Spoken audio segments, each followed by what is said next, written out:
We are what hides in everybody. We are the evil. We are the darkness. These are our stories.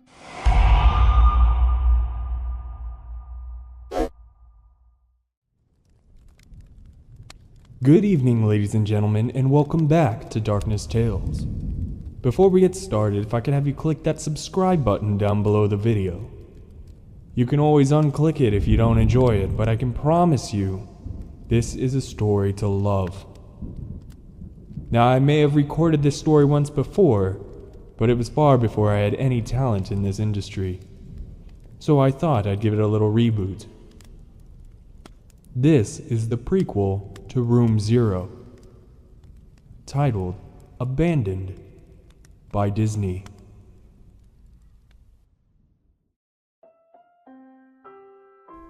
Some of you may have heard that the Disney Corporation is responsible for at least one real live ghost town. Disney built the Treasure Island Resort in Baker's Bay in the Bahamas. It didn't start as a ghost town. Disney's cruise ships would actually stop at the resort and leave tourists there to relax in luxury. This is a fact. Look it up. Disney blew $30 million on the place. Yeah, $30 million. Then they abandoned it. Disney blamed the shallow waters, too shallow for their ships to safely operate. And there was even blame cast on the workers, saying that since they were from the Bahamas, they were too lazy to work a regular schedule. That's where the factual nature of their story ends. It wasn't because of sand, and it obviously wasn't because foreigners are lazy. Both are just convenient excuses. No, I sincerely doubt those reasons were legitimate. Why don't I buy the official story? Because of Mowgli's Palace. Near the beachside city of Emerald Isle in North Carolina, Disney began construction of Mowgli's Palace in the late 1990s. The concept was a jungle-themed resort with a large, you guessed it, palace in the center of the whole thing. If you're unfamiliar with the character of Mowgli, then you might better remember the story The Jungle Book. If you haven't seen it anywhere else, you know it as the Disney cartoon from decades past. Mowgli is an abandoned child in the jungle, essentially raised by animals and simultaneously threatened/pursued by other animals. Mowgli's Palace was a controversial undertaking from the start. Disney bought up a ton of high-priced land for the project, and there was actually a scandal surrounding some of the purchases. The local government claimed eminent domain on people's homes, then turned around and sold the properties to Disney. At one point, a home that had just been constructed was immediately condemned with little to no explanation. The land grabbed by the government was supposedly for some fictional highway project. Knowing full well what was going on, people started calling it Mickey Mouse Highway. Then there was the concept art. A group of stuffed shirts from Disney Company actually held a city meeting. They intended to sell everyone on how lucrative this project was going to be for everyone.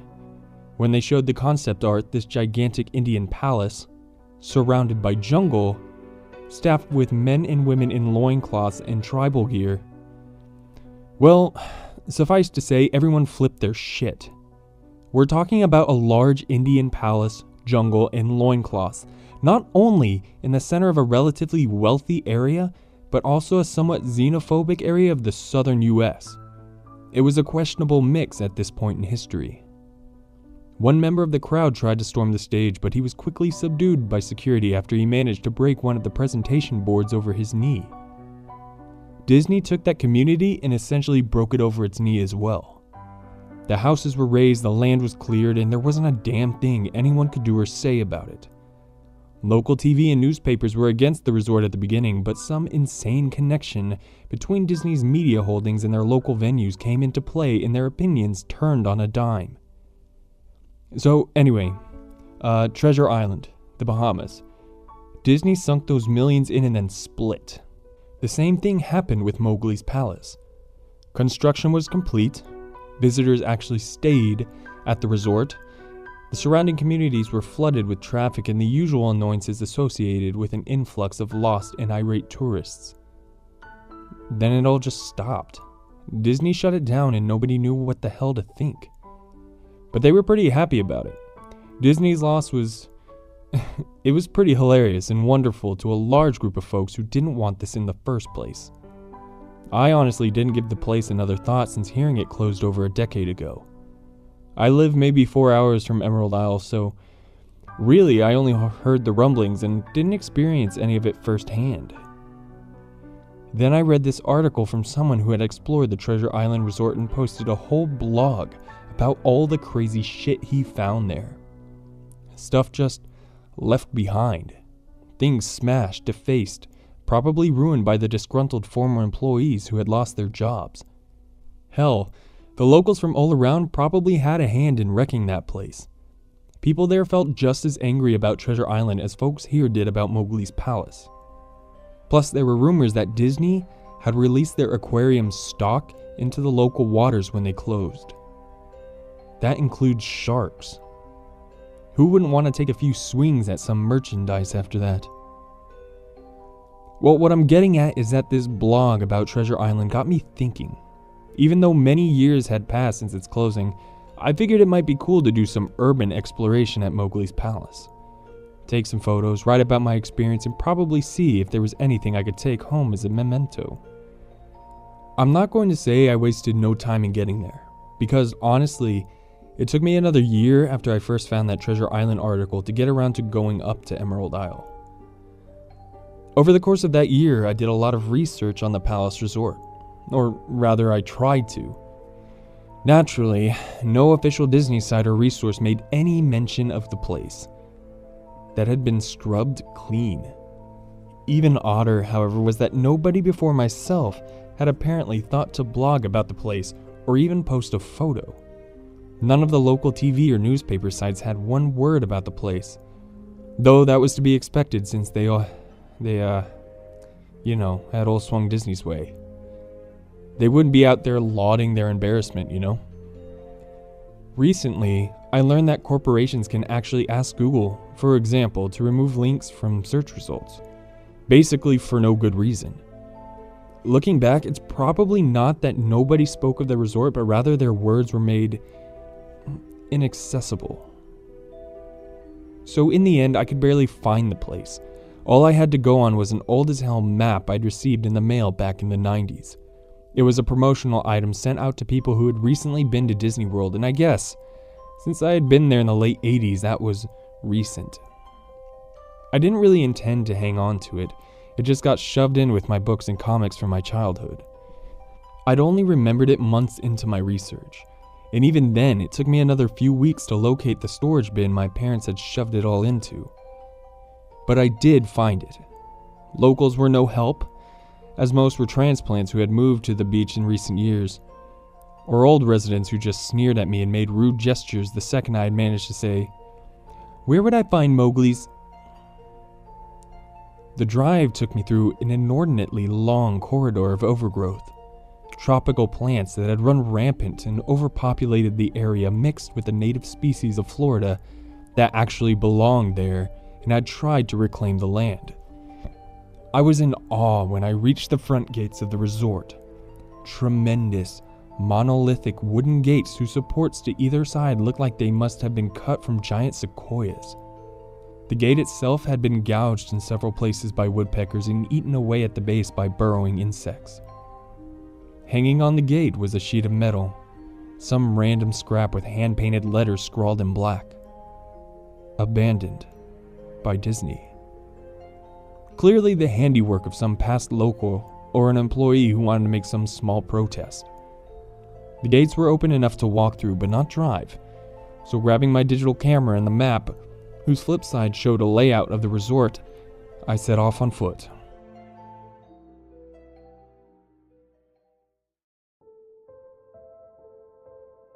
The inner grounds of the place were just as overgrown as the entryway. Palm trees stood untended and ragged among piles of their own coconuts. Banana plants similarly stood in their own stinking, bug-riddled refuse. There was a sort of clash between order and chaos, as carefully planted rows of perennial flowers mixed with obnoxious tall weeds and stinking blackened mushrooms. All that remained of any outdoor structures were broken, rotting wood and various charred bits of unidentifiable material. What was most likely an information booth or an outdoor bar was now simply a pile of assorted debris, chopped up by past vandalism and ravaged by weather. The most interesting thing on the grounds was a statue of Baloo, the friendly bear from the Jungle Book, which stood in sort of a courtyard in front of the main building. He was frozen in a jovial wave towards no one, staring into empty space with a silly, toothy grin as bird shit covered his whole swaths of his fur, and vines ensnared his platform. I approached the main building, the palace, only to find the outside of the building covered in graffiti where the original paint hadn't peeled and chipped away. The front doors weren't just open, they had been taken off their hinges and were stolen. Above the front doors or the gaping maw where they had been, someone had once again painted, "Abandoned by Disney." I wish I could tell you about all the awesome stuff I saw inside the palace. Forgotten statues, abandoned cash registers, a full-fledged secret society of homeless bums. But no. The inside of the building was so stark, so bare that I actually think people had stolen the molding off the walls.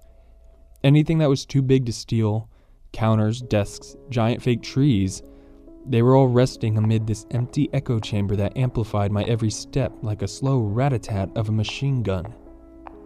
I checked the floor plan and headed to all the locations that might seem in any way interesting. The kitchen was, as you'd imagine, an industrial food prep area with all the appliances and space, no expenses spared. Every glass surface was broken, every door knocked off its hinges, every metal surface kicked and dented. The entire place smelled like very old piss.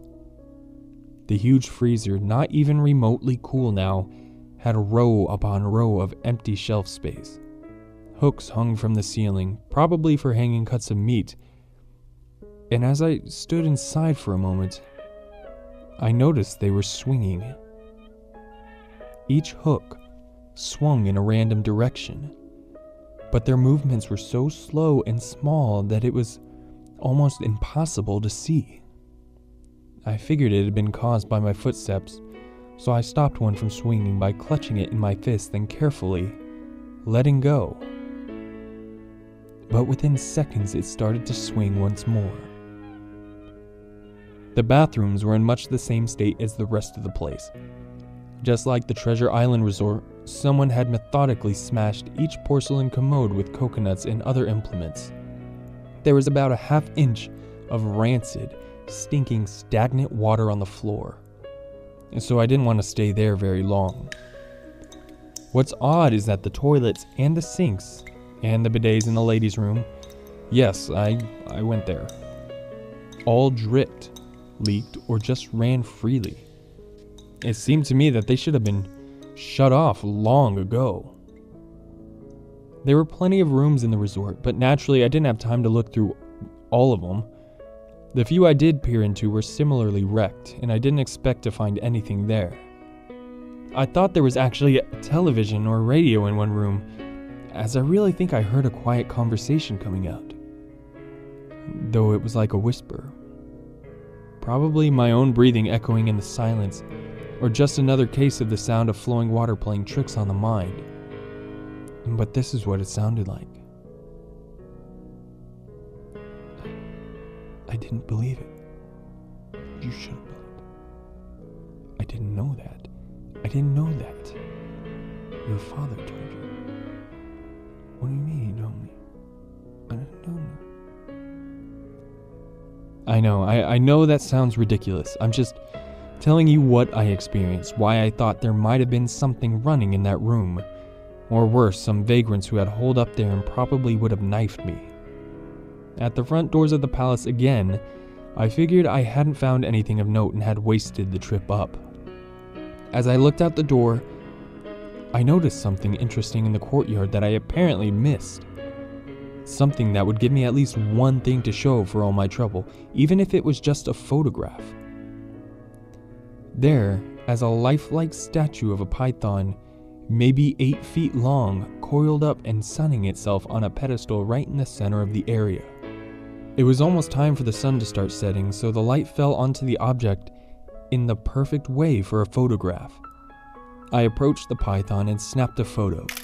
Then I stood on my toes and snapped another. I moved closer again to get the detail of its face. Slowly, casually, the python lifted its head, looked directly into my eyes, turned and slithered off the pedestal across the grass and into the trees. All 8 feet of it. Its head long disappeared into the woods before its tail even left the sunning spot. Disney had released all their exotic animals onto the grounds. Right there on my floor plan map was the reptile house. I should have known. I'd read about the sharks at Treasure Isle, and I should have known they'd done this. I was dumbfounded, just utterly stupefied. My mouth must have been hanging open for the longest time before I came back to Earth and snapped it shut. I blinked a few times and backed away from where the snake had been, back toward the palace. Even though it was totally gone, I still wasn't taking any chances and backed my way into the building. It took a few deep breaths and slaps to my own face to get myself right in the head again after that.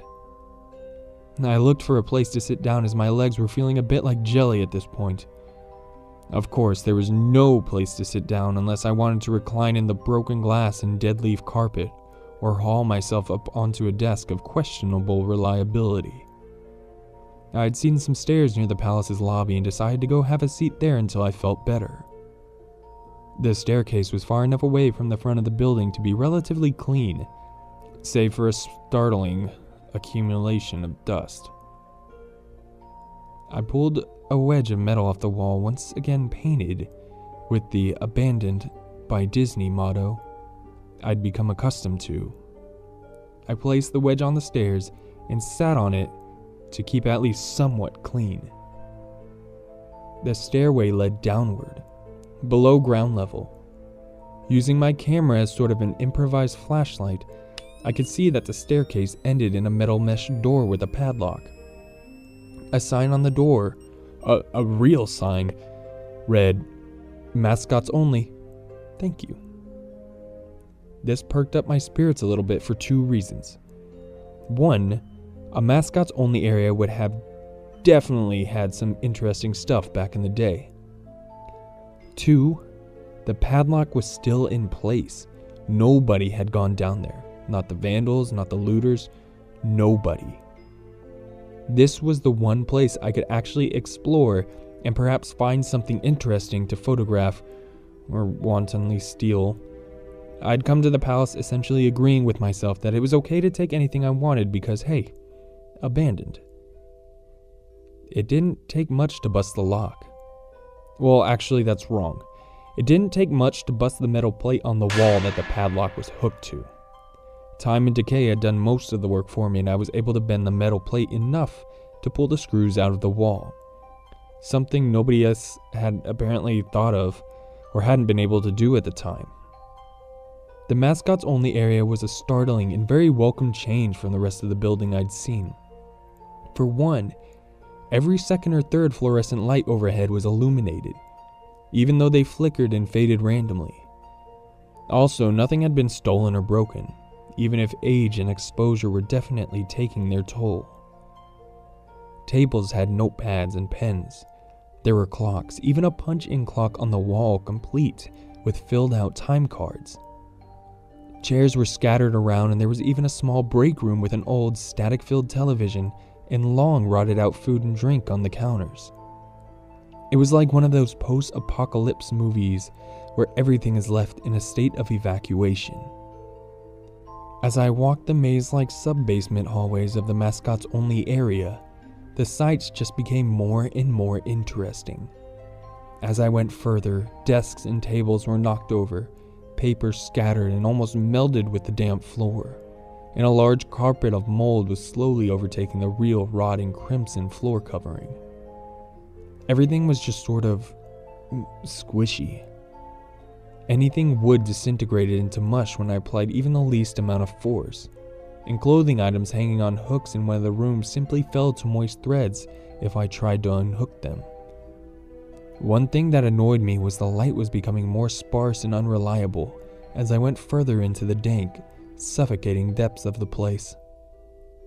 Eventually, I reached a black and yellow striped door with the words, "Character Prep 1" stenciled on it. The door wouldn't open at first. I figured this was probably where the costumes were kept, and I definitely wanted a photograph of that twisted, stinking mess. Try as I might, whatever angle or trick I tried, the door wouldn't budge. That is, until I gave up and started to walk away. That was when there was a slight popping sound, and the door creaked open slowly. Inside the room was completely dark, pitch black. I used the camera flash to look for a light switch on the wall by the door, but there was nothing. As I made my search, I was jarred out of my sense of excitement by a loud electrical buzz. Rows of lights overhead suddenly flashed to life, flickering and fading in and out like the rest I had passed. It took a second for my eyes to adjust, and it seemed like the light was just going to get brighter and brighter until all the bulbs exploded. But just when I thought it would reach that critical stage, the lights dimmed a bit and steadied. The room was exactly as I had pictured it. Various Disney costumes hung on the walls, fully put together like strange cartoon cadavers, hung from invisible nooses. There was an entire rack of loincloths and native clothes on hangers toward the back. What I found odd and what I wanted to photograph right away was a Mickey Mouse costume at the center of the room. Unlike the other costumes, it was lying on its back in the center of the floor, like a murder victim. The fur on the costume was rotten and shedding, creating bare patches. What was even odder, however, was the coloring of the costume. It was like a photo negative of the actual Mickey Mouse. Black where he should have been white, white where he should have been black. His normally red overalls were light blue. The sight was off-putting enough that I actually put off photographing the thing until last. I took a picture of the costumes hanging on the side walls. Upward angles, downward angles, side shots to show an entire row of frozen, putrid cartoon faces, some with plastic eyes missing. Then I decided to stage a shot, just one of the bedraggled character heads on the slick, grimy floor. I reached for the headpiece of a Donald Duck costume and carefully removed it so the thing wouldn't fall apart in my hands. As I looked into the face of the wide-eyed, moldering head, a loud clattering sound made me jump with fright. I looked down at my feet, and there, between my shoes, was a human skull. It had fallen out of the mascot head and shattered into pieces at my feet. Only the empty face and lower jaw remained, staring up at me. I dropped the duck head immediately, as you'd expect, and moved for the door. As I stood in the doorway, I looked back to the skull on the floor. I had to take a picture of it, you know? I had to, for any number of reasons that may seem silly, but only if you don't think it through. I'd need proof of what happened, especially if Disney was going to somehow make this go away. I had no doubt in my mind right from the start that even if it was just gross negligence, Disney was responsible for this. That's when Mickey, the photo negative opposite Mickey on the floor, started to get up. First sitting up, then climbing to its feet. The Mickey Mouse costume, or whoever was inside of it, stood there at the center of the room, its fake face just staring directly at me as I mumbled, "No, no, no, no, no," over and over and over. With shaking hands and a violently thrashing heart and legs that had once again turned to jelly, I managed to lift the camera and aim it at the opposite creature now quietly sizing me up. The digital camera screen displayed only dead pixels in the shape of the thing. It was a perfect silhouette of the Mickey Mouse costume. As the camera moved, in my unsteady hands the dead pixels spread, marring the screen wherever Mickey's outline moved to. Then the camera died, went blank and quiet and broken. I raised my eyes once again to the Mickey Mouse costume. Hey. It said in a hushed, perverted but perfectly executed Mickey Mouse voice. Want to see my head come off? It started to pull at its own head, working its clumsy, glove-clad fingers around its neck with clawing, impatient movements similar to that of a wounded man trying to pull himself free of a predator's jaws. As it worked its digits into its neck, so much blood, so much thick, chunky, yellow blood. I turned away as I heard a sickening tearing of cloth and flesh, only cared about getting away. Above the door, out of this room, I saw the final message, clawed into the metal with bone or fingernails. Abandoned by God.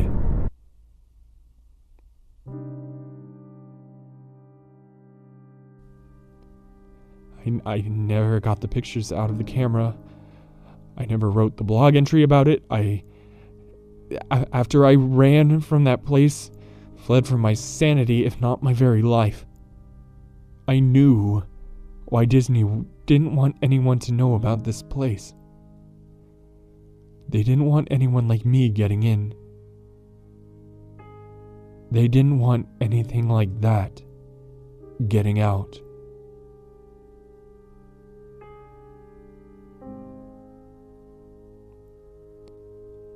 What a terrifying creepypasta. Please, if you enjoyed that narration, leave a like and a comment down below.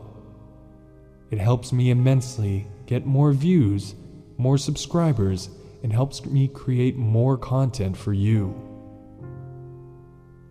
And don't forget to have a terrifying evening.